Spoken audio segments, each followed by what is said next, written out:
লিখিতভাৱে আয়োগৰ ওচৰত ন্যায়িক আয়োগৰ ওচৰত আমাৰ যিখিনি ক'ব লগা কথাখিনি কৈছোঁ আৰু এইটো সত্য যে এই গোটেই তথ্য সহকাৰে প্ৰমাণ দিব পৰা ব্যক্তি সেইসকল যিসকল সেই সময়ত উপস্থিত আছিল বা গোটেই এই পৰিক্ৰমাটোৰ লগত জুবিন গাৰ্গ ডাঙৰীয়াৰ মৃত্যু বা মুখ্যমন্ত্ৰীৰ ভাষাত হত্যাৰ এই গোটেই প্ৰক্ৰিয়াটোৰ লগত জড়িত হৈ থকা পটভূমি আৰু সেই সময়ত সংঘটিত হোৱা ঘটনাৰ সময়ত উপস্থিতি মানুহৰ তেওঁলোকেহে সকলো তথ্য পাতিৰ যোগান ধৰিব পাৰিব। কিন্তু মূল কথাটো হ'ল SIT যেতিয়া চলি আছে আমি বহু কথা ৰাজহুৱাকৈ আমি দেখি আছোঁ, বহু বক্তব্য যিবোৰ কথা মুখ্যমন্ত্ৰীয়ে ক'ব নালাগে সেইবোৰো কৈ আছে।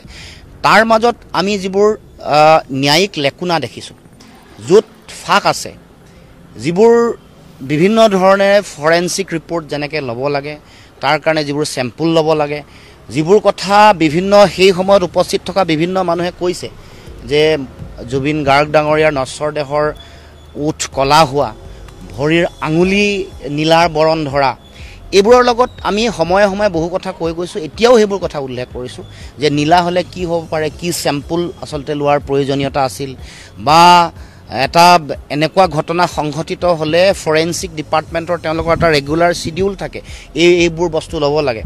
আৰু এই যিসকল তাত আজিও সেই সময়ত উপস্থিত থকা এজন মানুহ ইয়ালৈ অসমলৈ অহা নাই, 16গৰাকী মানুহৰ এগৰাকী আজিলৈকে নহা তালিকা এখন আছিল, এগৰাকী মানুহ আজিলৈকে অহা নাই, কিয় অহা নাই? আৰু যিসকল আহিলে তেওঁলোকক তাৎক্ষণিকভাৱে ঘূৰি যাবলৈ কিয় দিয়া হ'ল? এই কথা বতৰাবোৰ আছে।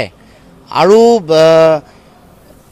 যিবোৰ কথা আচলতে প্ৰিভিয়াছ চেংচন ল'ব লাগে, কাৰণ ছিংগাপুৰ চৰকাৰৰ লগত কেন্দ্ৰীয় চৰকাৰৰ এখন এনেকুৱা ধৰণৰ ঘটনা আইনী যেতিয়া জটিলতা আহে বা এনেকুৱা ধৰণৰ অপৰাধজনিত ঘটনা সংঘটিত হয়, দুইখন চৰকাৰৰ লগত আমাৰ এখন সহযোগিতা চুক্তি আছে। তাৰ ভিত্তিত গোটেই কামবোৰ হৈছে নাই হোৱা। আমাৰ আয়োগৰাকীয়ে তালৈ কিয় যাওঁতে দেৰি কৰিছে, এই গোটেই কথা বতৰা। আয়োগৰাকী আজিলৈকে কিয় যোৱা নাই?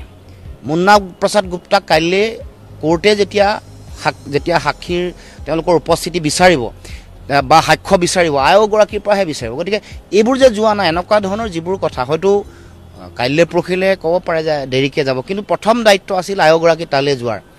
এনেকুৱা ধৰণৰ যিবোৰ আমি ন্যায়িকভাৱে যিবোৰ লেকুনা দেখিছোঁ, যিবোৰ আমাৰ মনলৈ প্ৰশ্ন উত্থাপন হৈছে, যিবোৰ কথা আমি বহুবাৰ ৰাজহুৱাভাৱে কৈছোঁ, সেইবোৰ বিষয়ে আমি সন্নিৱিষ্ট কৰিছোঁ। মই ভাবোঁ যে যেতিয়া আয়োগে আমাক মাতিব তেতিয়া আমি আমাৰ মনৰ কথাবোৰ আৰু ক'ম, আৰু আমিও সেই বিষয়বোৰ আৰু পৰৱৰ্তী দিনসমূহতো আৰু যদি তেনেকুৱা ধৰণৰ বিষয় থাকে সেইবোৰো আমি কমিশ্যনৰ আগত আয়োগৰ ওচৰত আমি ক'বলৈ পৰৱৰ্তী দিনত আমি চিন্তা চৰ্চা কৰিছোঁ।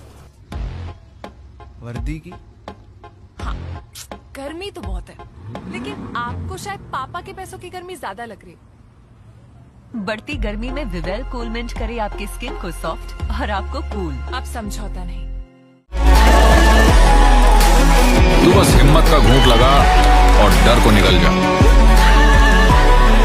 और दुनिया को दिखा तू किस मिट्टी का बना हुआ है। Mountain Dew,